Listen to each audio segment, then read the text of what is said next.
Welcome to SikhCast, brought to you by Sikh Research Institute, illuminating every path.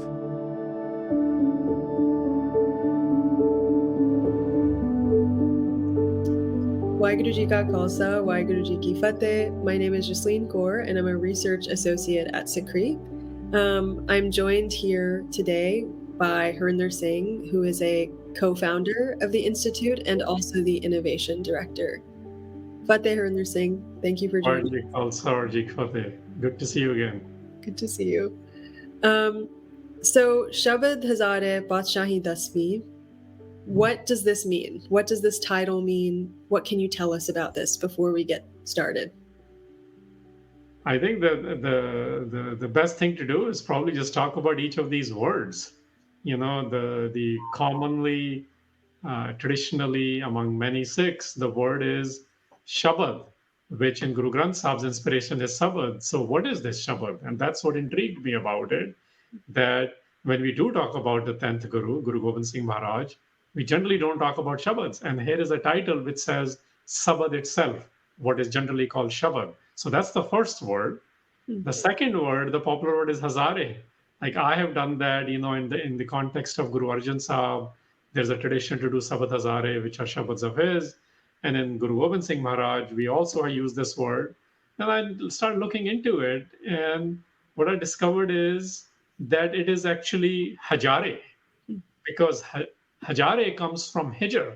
Hijr means separation. It's an Arabic word, Hijr. And Hazar is 1,000. And some people have also presented this as being, you know, if you recite this 1,000 times, something will happen to you. But really what makes sense is because there's a yearning for union with the one throughout all of these 10 sabads. And Hajare makes more sense, which comes from Hijr.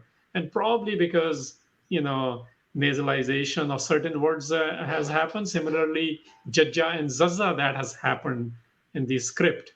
When I saw the powerful accents of pangs and longing within these sabads, Hajare made a lot more sense. And then the next word, again, popularly is Patisahi, but originally it's Patisahi. Patisahi is the sovereign who is of both the worlds. Classically, it means the world we live in and the world beyond. In the Sikh parlance, it also means what the world divides things into religious, spiritual, or the political world. So that's Patisahi.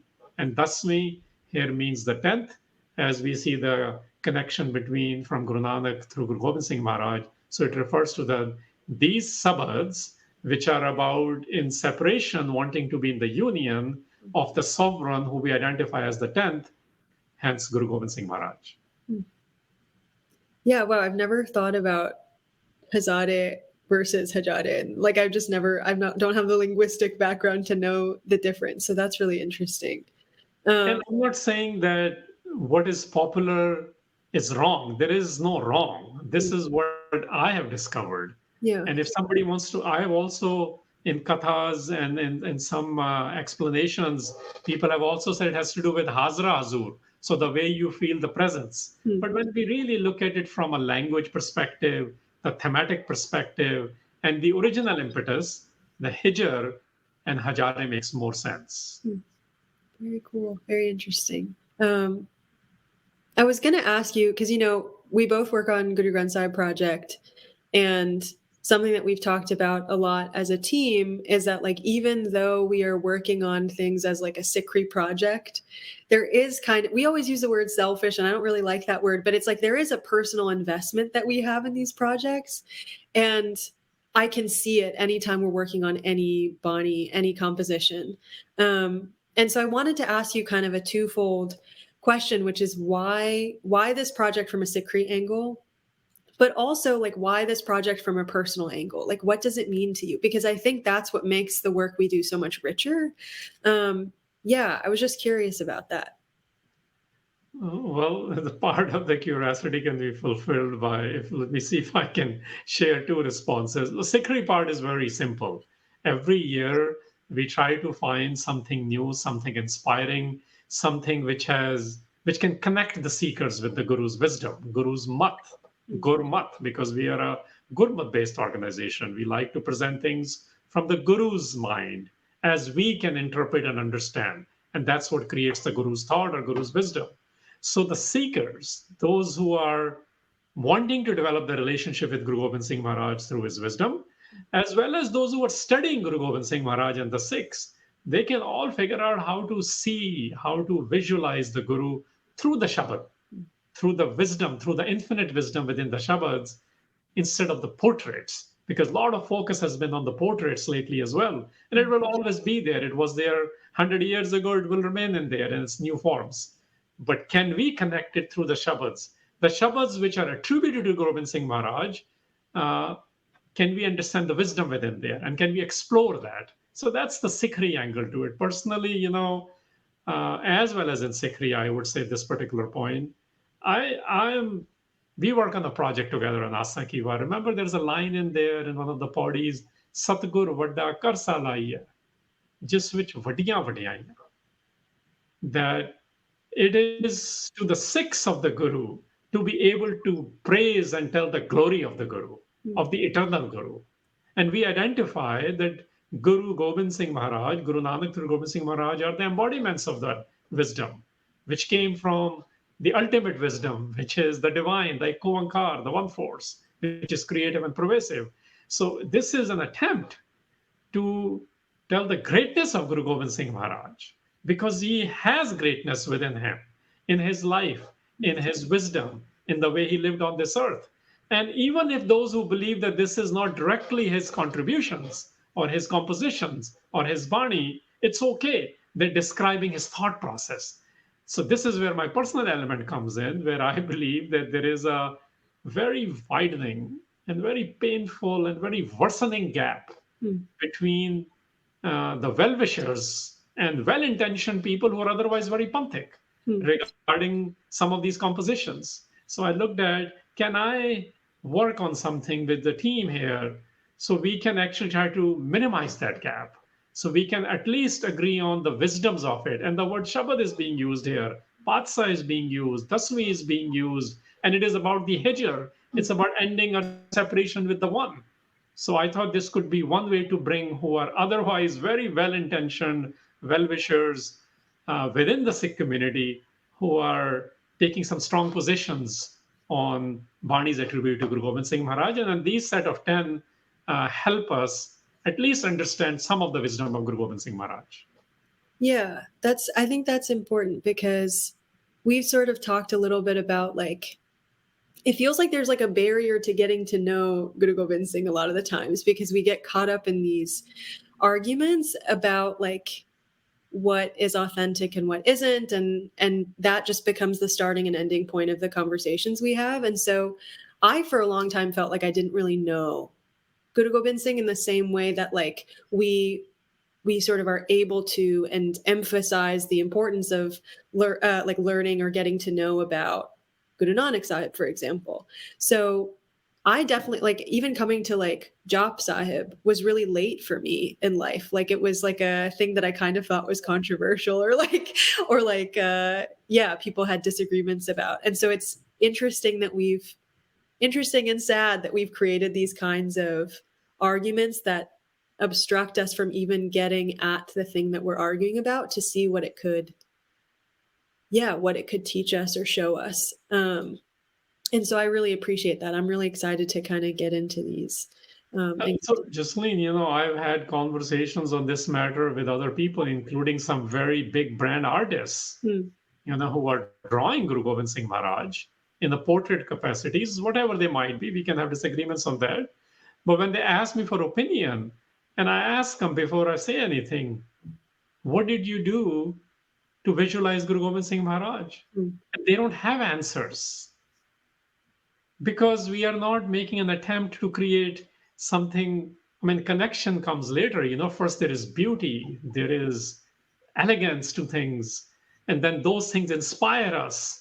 And combine that with the thought, then we may be able to visualize and hopefully connect someday. Which is in our psyche. The Sikh psyche has that, but we are not able to get there because we are afraid to approach, or we have been made not created access to approach Guru Gobind Singh Maharaj, even if it is through the compositions which may or may not be directly attributed to Guru Gobind Singh Maharaj, but can we at least try to understand them and take inspiration from them, especially if they don't have anything which is against the ideas of the Guru, against the Gurmat. So at the highest level, they're directly of the Gurus. At even a smallest level, they're inspiring the Guru's wisdom. Yeah, that's well put. I was going to ask you about like the objective and the vision of the project. I think you sort of gotten to it in a way through the things that we've already talked about, but is there a simpler way to state like what the objective and the vision of this project is before we get into kind of the process? Well, the vision is that can we make from a text base, because we work on a lot of Gurmat is based on Bani, and then you have history around it, and then you have Rehat, as we call it, from its relevance today, right?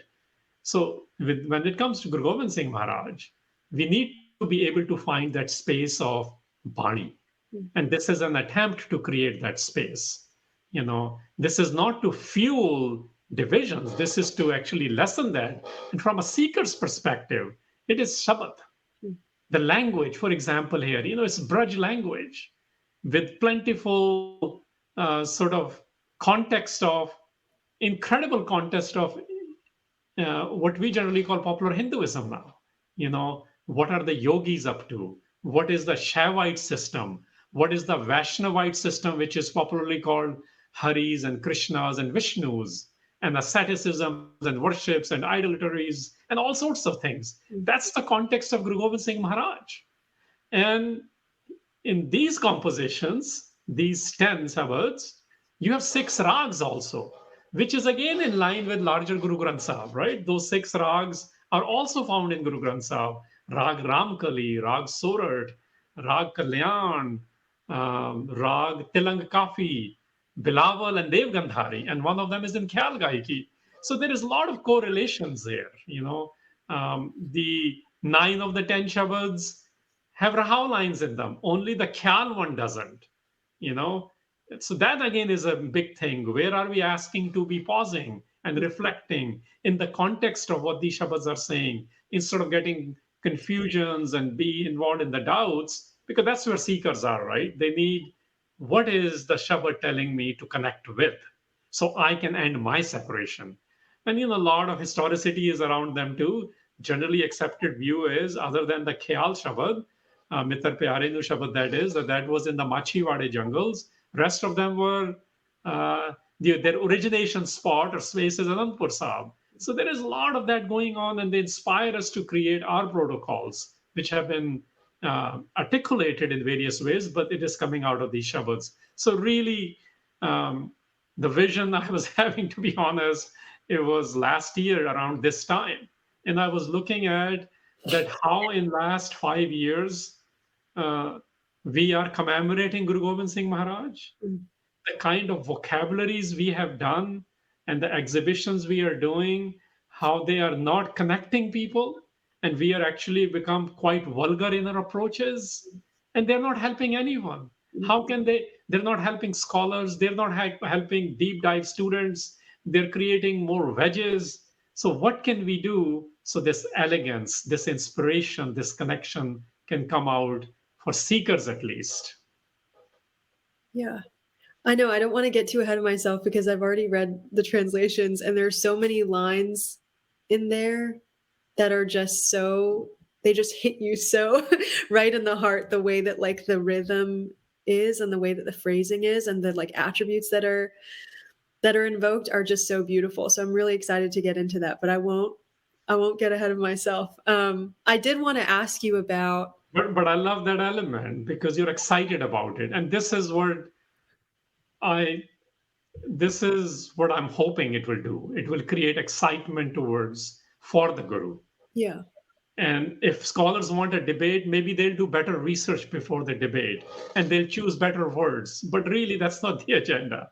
Primary agenda is, can we be excited and understand Guru through the text? Yeah.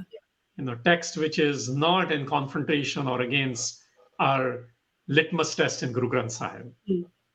Yeah. And that, I mean, that's a great segue into the question about process, because even though the primary goal is not textual analysis, that's not to say that a great deal of work didn't go into coming up with kind of the source from which you worked. And so I know from our conversations that there were many manuscripts, and that no two were alike. And so my initial question is kind of simple, and maybe it's a little flip, but like, how did you even begin? Like, how did you even start with that, and eventually choose what to use and what to kind of leave? What was the process for that? So, yeah, I mean, that's a journey in itself, which took months. I thought it was going to be a couple of week journey, maybe 3, 4 weeks. Honestly, we started like, what is most accessible to people? Yeah. Because that's where we started. And the most accessible things are, what are now on the Sikhi to the Maxes or Search Gurbani or other, online things. Yeah.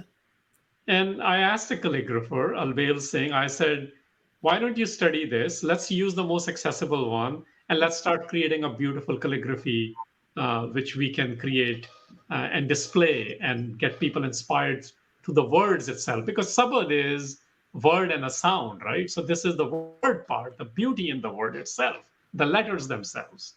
And when he started on it, he's like, oh, I'm finding some of the fonts issues are showing up, some of the matra issues are showing up, which are vowel symbols, how the particular word ends. And he says that's not what I'm used to, because he was also a practitioner.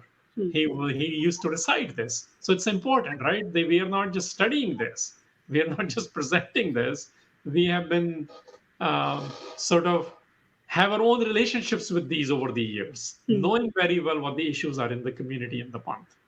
So that put a pause, and we agreed to do certain things. I said, okay, let me look at, maybe that's not the best way to do this because there are more problems. Some of the words were completely different as well.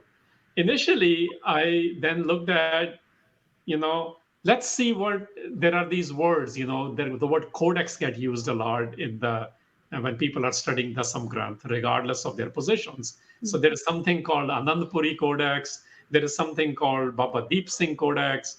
I even looked at volumes which are presented as being the ones at Moti Bagh and Sangrur and Patna. And essentially what I was trying to get at was, can I find a corroboration, including a volume which was published in 1895? So sort of based on that, for calligraphy purposes, we settled on a text. But it got much more interesting than that. I mean, that ended within a month. And then I was like, the Sabad is also the sound. Let's find someone who can recite this, because seekers need a recitation as well. What does this word sound like? And we looked at popular people in the world, people who have done this already. And we found that because of the spelling issues, because of the pronunciation issues, that's something we had to come up with on our own. So we have a person who works on the Guru Gobind Sahib team, Harjinder Singh Karsana, he's known. He lives in Rajasthan.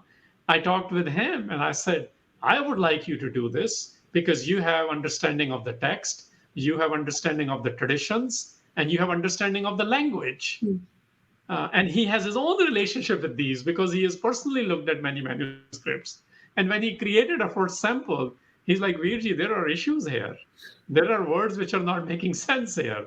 I'm like, I know, I'm struggling, and this is why I'm not starting the translation on commentaries on it. In fact, I didn't even do transcription for it yet because it's unsettling on what to do with this. So then we went on a much larger and a deeper study of this, which took us through, what are Nihang Singhs looking at? What are people who have academically studied looked at? What are people who are within the Dasam Granth debate, who are even all pro Dasam Granth? What are they saying about it? And there is no correlation, no agreement on the text. So what we had to do then was, we said, okay, where is it that it's more than one person? And this becomes very, very interesting. And we found that the study, which was published by Punjabi University Patiala, it had multiple people involved with it. It was published under, it's called Bhai Harinder Singh, but he's not Bhai Harinder Singh of Akhand Kirti Jatha. We settled on that. And one of the reasons we settled on that was because that publication was done after, this is Harinder Singh, he's also called Oriental scholar. He discussed all those issues with a team of scholars like Dr. Taran Singh, Dr. Prem Prakash Singh, um, Professor Gulwant Singh, Dr. Jeet Singh Seetal, and they further consulted this with Sardar Kripal Singh Narang and Bhai Jot Singh at a time. So that became part of our extended text eventually. But then we noticed there were issues in there because when we were trying to do interpretations, some of it wasn't making sense. So I know it's getting a little bit technical, but if you allow me a couple of more minutes on this, then we looked at, because that study is old, who are the most recent people who've been looking at it? And then we found a gutka produced by Gurvinder Singh Nangli, his name is, and he is part of, you can say that there are people who are studying this in the particular denominations among the Sikhs, right? So he's part of Tarna Dal, Baba Gajjan Singh's Tarna Dal, and from Baba Bakala. He published a part of that. So we also looked at that. So we said, okay, Harinder Singh becomes the basis. Let's do some corrections based on him. But we also looked at many other things, and we had to correct more things. We looked at 3 handwritten manuscripts of digital copies of them, which date from 1777, 1796, and 1864. We also looked at the publication of the standard text in Jawahar Singh's and Kripal Singh's thing. We also looked at what Ratan Singh Jaggi, what he has done. He has something called Part Sampadana Te Vyakhya. And so there is a lot of work which went into it. And eventually we said, okay, we have to make sense for ourselves. That doesn't mean much more research is needed on it. We have to make sense for it ourselves, which is primarily for a seeker to be able to come up with interpretation and a commentary. And for that, we did more textual changes to standardize them just for this project. The Panth needs to work on it. Serious scholars need to work on it. And to be honest, I think we end up making Harjinder Singh and myself, instead of one meeting, I think we did like more than 10 meetings on this. Yeah. And we end up making 15 different notes on it after studying all this. And we only made one note eventually, and which was the work we started out. This is at the back end of all this, that for Harjinder Singh to actually recite this in the utmost devotion, because him and I are very clear on that. This was our purpose. We just came up with the simplest rule that pronunciation needs to follow a simple, non-discretionary pattern, which is meant for masses, which is pronounced the way it is inscribed, the way it is written, which means we had to agree on the spellings, which means we had to agree on the text. So sorry, that's a long-winded answer of that. When I was in college days, I remember writing having a discussion and eventually writing a little piece called Problems in Research in Sikhism, right? And then we discovered another multi-layered sort of issue of that when we were working on this project, Sabad Hajare, Patisahi Dasmi. Yeah, no, I mean, I think that it's fascinating. So I'm glad you went into detail. I wanted to get a couple of sort of examples of the variation in the text and how you dealt with it, because I know you had pointed to someone we had talked the other day about, like, the ways that even the smallest discrepancies can cause a change in meaning in the line, and how context is really important for kind of figuring out how to deal with that. So I'm sure like listeners would love an example or two about on that issue, because I found it really fascinating. Yeah, so I mean, some of them change meaning, some don't. So let me give you an example of one each, right? So one thing was, there were words where adhak, which is not present in Guru Granth Sahib, but it is present in the Bani attributed to Guru Gobind Singh Maharaj. So in some cases, the adhak was inscribed. In other cases, it wasn't. So we had to now come up with, what do we do? So what we did was, if it is in few places, and if it is available in handwritten manuscripts, which we consulted, and where it aided pronunciation and suited the meaning, since it is already present in the text in handwritten manuscripts, then we left it there. And we also know that Addak wasn't used during that era, So, and we removed it if it was not needed and it was not available in the handwritten manuscripts. So my point is, we are very aware of what the issues surrounding the Addak are. If they're available in the handwritten manuscript, we left them there. If they were available and created a consistency and aid, we left them there. If it was not needed and it was not in the handwritten manuscript, then we removed it, because this is where we were facing many dilemmas. Who are we to remove or add?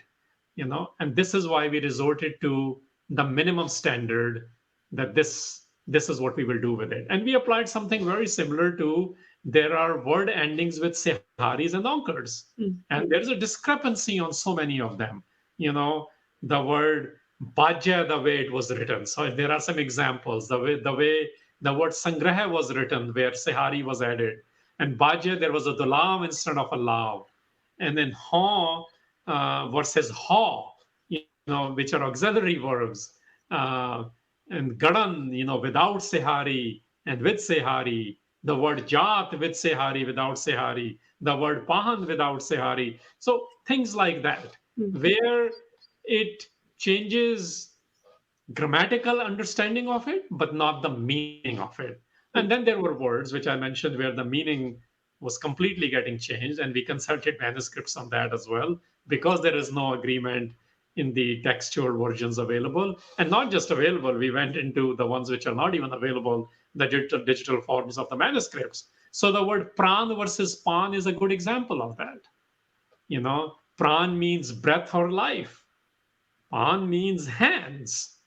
Which one do we go with? Then we had to look at the context. And if we found what matched the context in the handwritten manuscripts, then we went with that word. So those are a couple of examples to show the kind of navigations we had to do, where we had to be careful not to apply our mind, because then it will become manmat, but only apply what we are learning from the manuscripts themselves, such that there is aid to pronunciation, standardization, meaning development, so we can connect to the ideas of Guru Gobind Singh Maharaj. Yeah, I think it's important to know the process as like an outside sort of listener who is interacting with this now and who will continue to.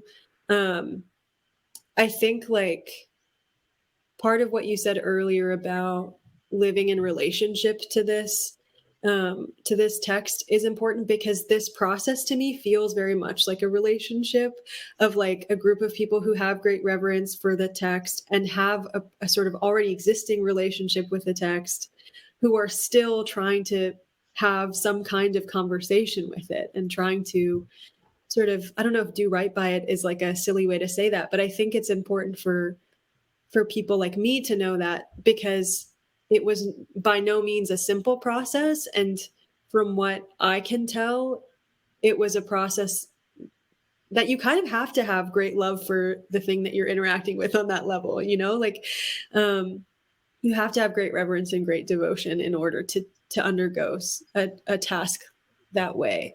But it's a little bit more than that. So it is all of that. It's also that we are no authority to figure out and say, this is it.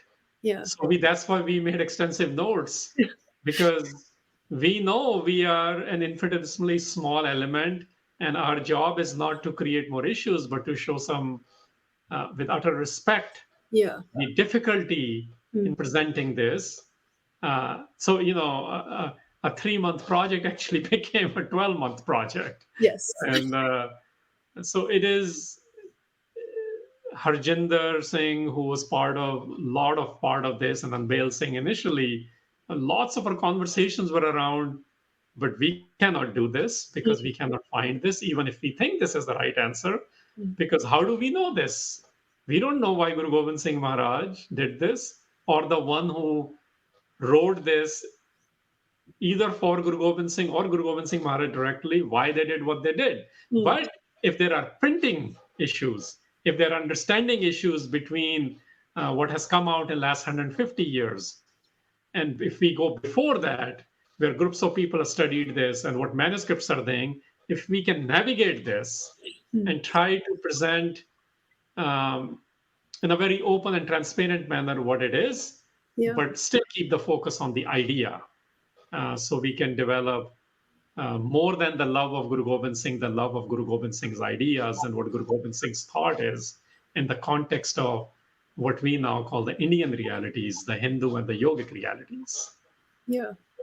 Yeah. And I think kind of along that line, so you've mentioned Albel Singh and Harjinder Singh, and then there's another person who's involved who she's kind of coming at it from a different like generational angle, a different location angle. So Kiran, who did the art for this project. I wanted to know kind of the thought process behind having this element in the project and just a little bit about what that process looked like, because I know you two worked very closely together and had many conversations before she even kind of put ink to paper. So I wanted to ask about that. So Kiran Kaur, very much so. She, in fact, was the first person I had the longest conversations with. It was the end of December of 2021, where I'm trying to think about, because, December and January is that time where multiple dimensions of Guru Gobind Singh's just come together. Yeah. And as I described earlier, that part of me is troubled and pained by what we have done to it. So I was thinking, what do we do from visual angle? What is a contemporary individual who is not born in India or South Asia, whose first language is not English, if they understand the message, how will they depict this? And I thought, we already, and I would like to have feminine and female lenses to this. It all cannot be just men. It's a generational differences are coming in. So a lot of the scholarship is all older men. And then I'm working with the youngish men, younger than me, on the beauty of it, on the recitation and but at the time we didn't know the complexity. So I said, okay, Kiran, would you like to work on this? Because she has worked with us on several projects as well, including on visualizations. But the challenge is you will not write any Gurbani word and you will not use any portrait. It's the idea. Can we bring the idea out? She says, yep, I'm down for it. I said, are you serious? We're going to work together. I'm going to explore this with you. I'm interested in sharing with you what I know about it, what they're saying to me, which again is not going to be a complete thing. And then I want you to come up with concept. I don't want you to give me any concept on Guru Gobind Singh Shabads without getting at least wet with the Shabad. Drenching is up to you. So that's what we did. I mean, I literally, in the first week of January, we set up a time. I flew to San Francisco. We basically 8 to 5. It's like a workshop on Shabads. We're discussing words. We're discussing Shabads. What is it saying to me? Which phrases are speaking to her? Who is this Shabad speaking to? What is this rag element? What are the colors associated with it? What kind of themes will be developed? What phrases are being invoked? So we had incredible conversations in January of 2023 just on that. And I would say that challenged me as to how little I understand the Guru. I thought I understood much more of those words. It also challenged me to how these meanings will be conveyed, because every time it is conveyed away from the original, it is not going to be as good. It will never come close to the original. So how do you not overpower, how do you acknowledge that and still do some justice to that? Here is a rendition. Here is what it's saying to me, and here is what it is saying to Kiran now. So that's how that process started. She started on it. She had her own navigation of her life. Life changes were happening for her. Multiple conversations after that, online meetings, concepts, getting rid of several concepts, then redoing them. But I'm so glad that she completed this, and our editors and others have worked with her. this is her impression after those workshops with her. So she's very much a part of this, that the visualizations of this for her. Yeah, I got to see kind of the notes, and it was really cool to see the things that were pulled out as helpful sort of markers for what could happen visually. And I think something that I've been wondering about, and I know that you'll have your own conversations with her that people will get to listen to at a later date, but I am interested in, like, just from reading the first couple of Shabads, there is this thing of like paradigms are being sort of acknowledged, systems that already exist are being acknowledged, images from those systems and practices from those systems are being acknowledged and then subverted. And it's like, how do you even visualize that these paradigms are being acknowledged and then subverted, rather than sort of running the risk of making it look, because it is a visual thing, like an endorsement. And so, yeah, I was wondering if you had any insights on, like, whether that presented any challenges, what sorts of things were kind of done to address those challenges. I think that would be really interesting to hear about. Well, there was a challenge at every level, and simply based on the theme of these showers, because we are the separated ones. So it is going to be challenging. We start there. We want to be minimizing our separations, right? As we see the Guru's connection and Guru showing us certain things in a certain way in a particular context.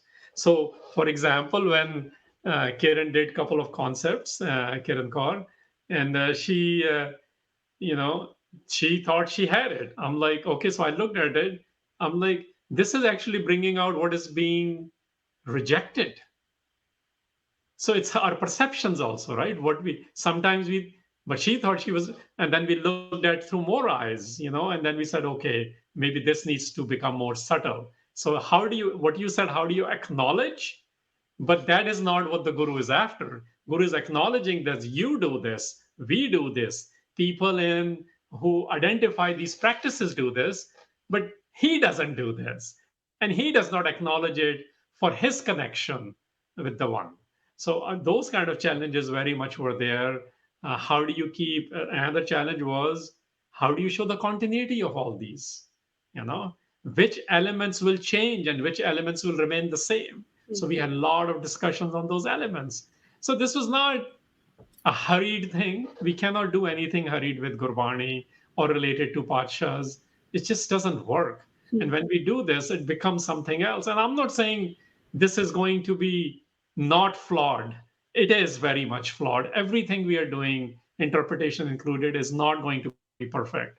But it is not just a serious attempt. It's a bit of a devotional attempt with some aptitude and rigor to come closer to presenting some ideas, and hopefully many more will be inspired, and they will actually develop a relationship with the Shabad, with the Bani itself, before we talk about it, before we write about it, before we visualize it. Yeah, I'm really looking forward to hearing more about that, because I feel like each of you has like a very deep relationship with this project. It was so long and it was so rigorous. And so I'm excited to listen to those conversations eventually as well. I think we can wrap up with two final questions, which is, what did you get from working on this project personally, and what do you hope people get from this project as it sort of slowly makes its way out to them? So, Jasleen, eventually it is about celebrating the Guru. And we celebrate all of the Guru. There is no one thing we can celebrate, because that will be separating it. Yeah. And another challenge was, I really wanted somebody to sing those, because 9 of them have the rags prescribed and 1 of them has a khyal gaiki prescribed. And we looked for that can we get someone to do it, somebody, and we weren't able to. So we just did a recommendation of a link of Bhai Balbir Singh, popularly known as who is no more, Bhai Balbir Singh Nihang, because he did all of the shabads. And the way he does it, it's a jashan, it's a celebration. You know, like you're mesmerized by it as well, because that's part of the singing, you know. So really, that's if we can celebrate the Guru through the beauty of the Shabad, through the subtext, pretext, and the context of the Shabad, um, through the pronunciation, the vocals of the Shabad, the recitation of the Shabad, because that's what people like me will be doing more, or people who can't sing, that's what they do most. And then listening to the celebratory angle of how Bhai Balbir Singh sings it, and then looking at an interpretation, a visual interpretation on a digital canvas, if I may call it that, and then to do all of that, bringing it together through one understanding in a translation and one commentary to make sense for us. So this really is celebration of Guru Gobind Singh Maharaj. Uh, so our separations, our hijars, Sabad Hajare, the infinite wisdom in the Shabad can help us get rid of our separations, as it did for the Patisahi Dasmi, for the 10th sovereign. And sovereign is very, very important here. The sovereign is understanding the moods and the flavors of the rags, but it is not limited to that. It is taking us towards, regardless of the circumstances, on our own journeys of connecting with the one. So really, that's the purpose at all levels. It really is a celebration of the Guru. And we will have varieties of celebration. Here is our offering in the current climate of what is happening in the Spanth, in the community, that maybe people will pause. 9 of those 10 Shabads ask us to pause and reflect. And then one offers a khayal, which really is, khayal is something which came later in the musical sense, and we'll talk about it in a different episode, that first we need to get submerged in those Shabads. So that's what those 10 are. Those 10 are celebration, as we understand as a team, with multiple people, that want some we named and some who are at the back end, editing it, making the videos, doing the podcasts, making the visuals and the graphics, and much, much more. It's our way to celebrate the Padsha, who is our sovereign and who is helping us connect with the one. Great. Thank you very much. I'm very excited for this series, and I hope that listeners are too, after hearing some of the insights into sort of the vision and the process and the personal angle too. So I hope that everyone will join us again next week, where we will be speaking on Shabad 1. And in the meantime, if you do have any questions or comments or anything related to this series that you'd like us to address, please feel free to email me at jasleen.kaur@sikhri.org, and we'll see if we can incorporate some of those questions into our future episodes. Thank you very much, Harinder Singh. Thank you. Vaheguru Ji Ka Khalsa, Vaheguru Ji Ki Fateh.